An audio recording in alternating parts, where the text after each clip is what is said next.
Kheri town की एक और समस्या है, जैसा कि लोगों ने मुझसे बताया, और 80,000 का कमोबेश आबादी का कस्बा है।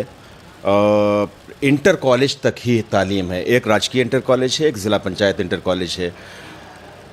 वहाँ ख़ास तौर से बालिकाओं के लिए इंटर कॉलेज के बाद डिग्री कॉलेज की बहुत ज़्यादा ज़रूरत है।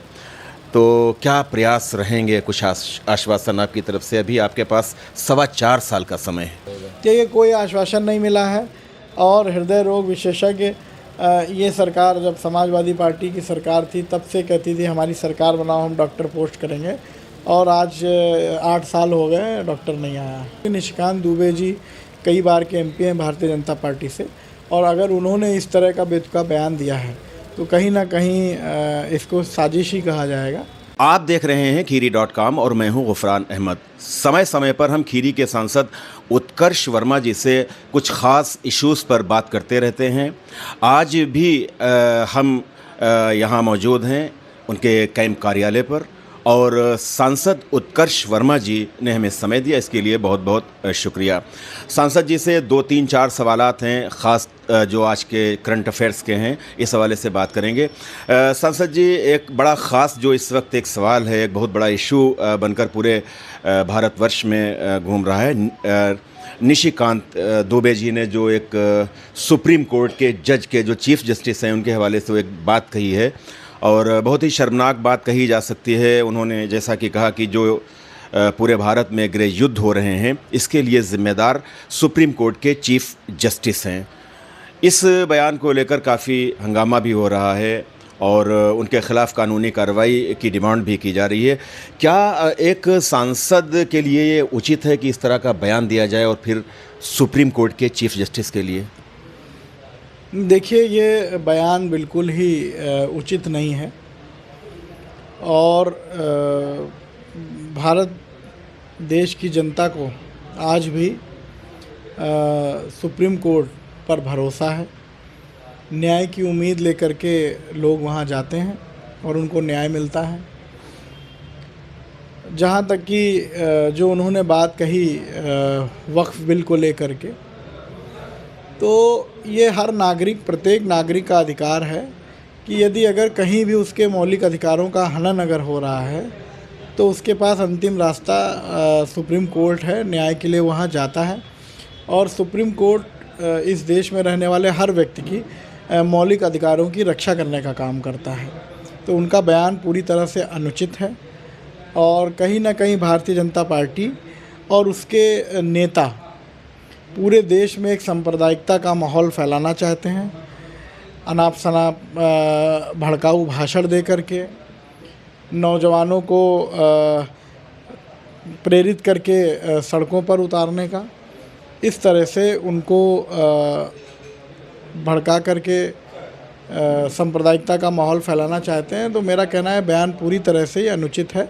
हमें और इस देश की जनता को अदालतों पर पूरा भरोसा है। इस बयान के पीछे क्या कोई सोची समझी रणनीति हो सकती है? ये बयान दिलवाया जा रहा है, या वो खुद ही हालांकि भारतीय जनता पार्टी के जो राष्ट्रीय अध्यक्ष हैं, उन्होंने तो इसका खंडन कर दिया कि ये उनका अपना ज़ाती बयान है, लेकिन उनके ख़िलाफ़ कोई कार्रवाई भाजपा नहीं कर रही है, और अक्सर वो इस तरह के बयानात के लिए बहुत ही मशहूर रहते हैं वो।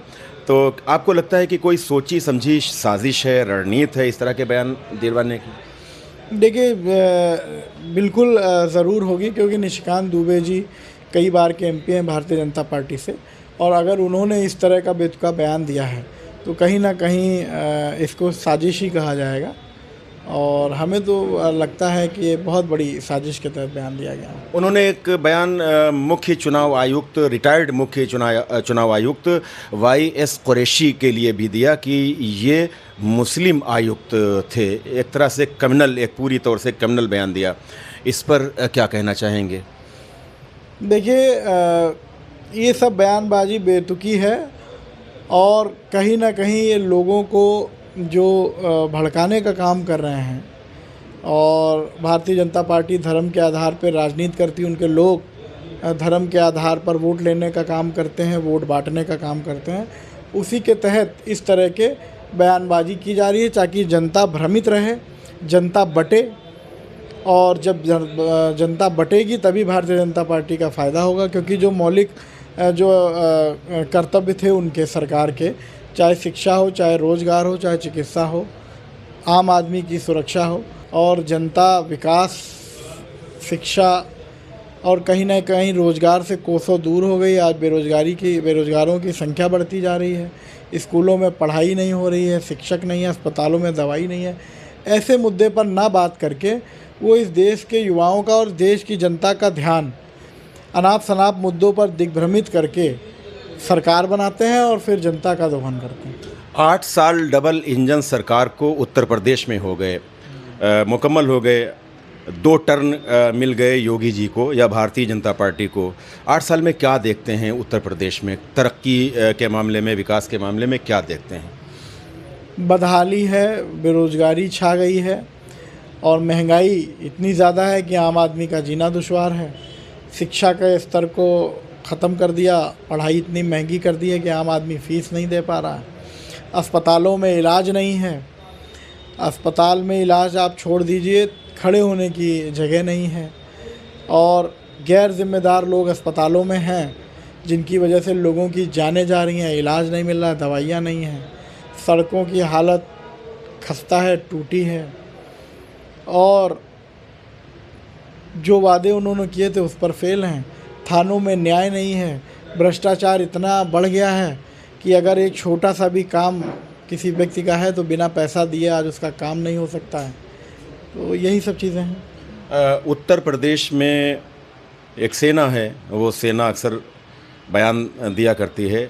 अब उसके कुछ लोगों ने बहुत ही शर्मनाक बयान दिया अभी समाजवादी पार्टी के राष्ट्रीय अध्यक्ष अखिलेश यादव जी को लेकर, और ख़ास तौर से जो जान से मारने की धमकी की बात की गई या ज़बान काटने की बात की गई। जान से मारने की धमकी देने वाला शख्स लखीमपुर खीरी ज़िले का ही है, और शायद पता नहीं अभी कोई कार्रवाई हुई है या नहीं हुई है। मैं ये पूछना चाहता हूँ कि इस तरह की जो धमकी दे रहे हैं, एक पार्टी, वो पार्टी जो भारत में इस वक्त 3रे नंबर की पार्टी है, 3रे नंबर पर सबसे ज़्यादा उसके लोकसभा के मेंबर्स हैं, तो उस पार्टी के मुखिया और जो उत्तर प्रदेश के एक बड़े सूबे के जो मुख्यमंत्री रह चुके हैं, एक पार्टी के राष्ट्रीय अध्यक्ष हैं, उनके ख़िलाफ़ इस तरह के बयानात दिए जाते हैं, और ऐसे बयान देने वालों के ख़िलाफ़ कोई कार्रवाई होती हुई दिखती नहीं है। देखिए, ये जो हमारे राष्ट्रीय अध्यक्ष जी हैं जिनके खिलाफ़ ऐसी बयानबाजी की गई है, उनको धमकाया गया है, तो जिस व्यक्ति ने ये कृत्य किया है उसके लिए हम क्या कहेंगे, वो दिमागी रूप से दिवालिया है। लेकिन अफसोस ये है कि प्रशासन को, उत्तर प्रदेश की सरकार को कम से कम कार्रवाई करनी चाहिए थी कि ऐसे जो दिमाग से दिवालिया लोग हैं, कम से कम गलत बयानबाजी आगे ना हो पाए। और राष्ट्रीय अध्यक्ष जी श्री अखिलेश यादव जी जनप्रिय नेता हैं, उत्तर प्रदेश के मुख्यमंत्री रहे, मुख्यमंत्री रहते उन्होंने बहुत विकास के काम कराए, बहुत जनता की भलाई के काम किए, और एक वो बड़ी शख्सियत हैं इस देश के। तो उनके खिलाफ़ ऐसी बयानबाजी की हम बहुत कड़ी निंदा करते हैं, और हमें बड़ा दुख हुआ कि ऐसी बयानबाजी के ऊपर भी कोई कार्रवाई नहीं हुई, कोई एक्शन नहीं हुआ। ये बड़ा दुखद है। क्यों होता है ये सब? क्यों बयानबाजी इस तरह, इतना निडर, इतना हौसला कहाँ से आता है? देखिए, पीडीए के लोगों से वैसे भी सरकार को और इस देश के कुछ लोगों को बड़ी दिक्कत है। हमेशा से ही भारतीय जनता पार्टी की जब सरकार बनी है, तो चाहे पिछड़ा हो, चाहे दलित हो, अल्पसंख्यक हो, समाज में जो अंतिम पंक्ति पर खड़ा हुआ व्यक्ति है, उसके साथ हमेशा ऐसा दुर्व्यवहार होता है। और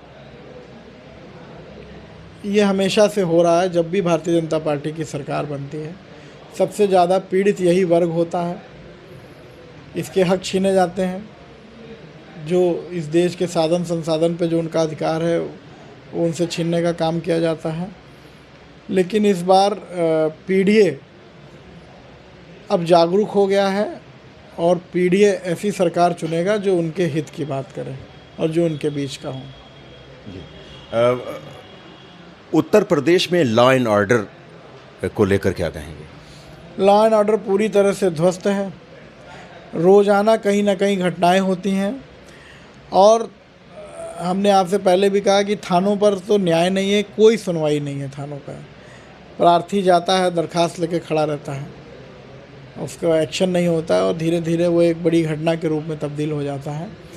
अगर हम बात करें दोनों सरकारों की, तो इस समय जितना ख़राब कानून व्यवस्था है उतना कभी किसी सरकार में नहीं रही। वक्फ एक्ट, बल्कि अब तो कानून बन गया, जो तरमीम की गई उसमें संशोधन किया गया। वक्फ कानून को लेकर सुप्रीम कोर्ट में भी मामला चल रहा है, तो क्या लगता है आपको, कोई ख़ास कोई आदेश हो सकता है? और आपकी पार्टी का जो स्टैंड है? देखिए, हमारी पार्टी का तो स्टैंड आप लोग जानते हैं, हम लोग वक्फ बिल के भी खिलाफ़ हैं और जो कानून बना है इसके ख़िलाफ़ हैं और जनता के मौलिक अधिकारों को देखते हुए सुप्रीम कोर्ट जो भी फैसला करेगी वो जनता के हित के लिए और जनता के न्याय के लिए होगा। अब आपके संसदीय क्षेत्र पर दो सवाल हम और करना चाहेंगे, आप चूँकि मसरूफ़ हैं इस वक्त। आपके संसदीय क्षेत्र में खीरी टाउन जो कस्बा है, प्राचीन कस्बा है और सबसे बड़ी नगर पंचायत है। खीरी टाउन में रेलवे स्टेशन का इशू जो हाल्ट में तब्दील कर दिया गया है रेलवे स्टेशन खीरी टाउन का, और इसके लिए आपने प्रयास भी किया, आपने लोकसभा में आवाज़ उठाई, आपने रेल के वज़ीर से, रेलवे मंत्री से भी आपने मुलाकात की, उनको भी आपने दिया। और अभी कोई एक मीटिंग हुई थी डीआरएम के वहाँ आप लोगों की, लखनऊ मंडल में जितने भी सांसद हैं, तो उसमें भी शायद आपने खीरी टाउन रेलवे स्टेशन जो हाल्ट में तब्दील कर दिया गया है उसको पुनः स्टेशन में बहाल करने के लिए शायद कोई बात कही है, जैसा कि मेरे नॉलेज में आई है बात। कुछ बताएंगे इस बारे में? देखिए, मंडल लेवल की पूर्वोत्तर रेलवे जो मंडल है हमारा, इसकी बैठक हुई थी और जो मंडल की जो प्रमुख प्रबंधक हैं उनके नेतृत्व में ये बैठक आयोजित हुई और इसमें हमने अपने लोकसभा क्षेत्र के अंतर्गत जो स्टेशन हाल्ट कर दिए गए, जैसे ओयल है, खीरी है, रजागंज है, इनको, देवकली है, इनको पुनः फिर से स्टेशन बनाए जाने का बात पुरजोर से रखी, प्रस्ताव दिया। साथ ही साथ में जो ये बड़ी लाइन हो गई है और इससे बहुत सारी ट्रेनें, छोटी लाइन की अच्छी ट्रेनें थीं जो अब नहीं चलती हैं, उनको पुनः चलाए जाने की मांग करी और लखीमपुर, गोला, मैलानी होते हुए बड़े शहरों के लिए, जैसे दिल्ली है, अमृतसर है, पंजाब जाने के लिए, हरिद्वार जाने के लिए और इधर मुंबई जाने के लिए ट्रेनें एक तो नई चलाने के लिए, और जो ट्रेन सीतापुर से चल रही है मुंबई जाती है उसका विस्तार करके मैलानी से चलाने का भी प्रस्ताव दिया है। प्लस बहुत सारी समस्याएं स्टेशनों पर थीं। ओयल स्टेशन पर जो सड़क ख़राब है या जो भी असुविधाएं वहां पर हो रही हैं, वो सारे मुद्दे हमने वहां पर मीटिंग में रखे हैं और जो स्टेशनों में जो कमियां हैं वो भी रखी हैं।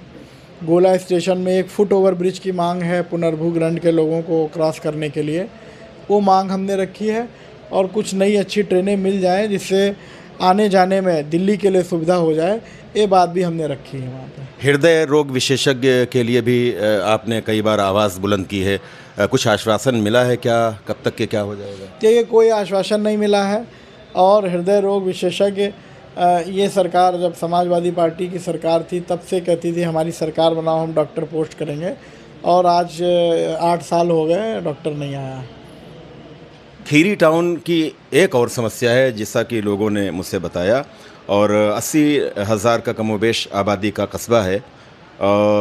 इंटर कॉलेज तक ही तालीम है, एक राजकीय इंटर कॉलेज है, एक ज़िला पंचायत इंटर कॉलेज है।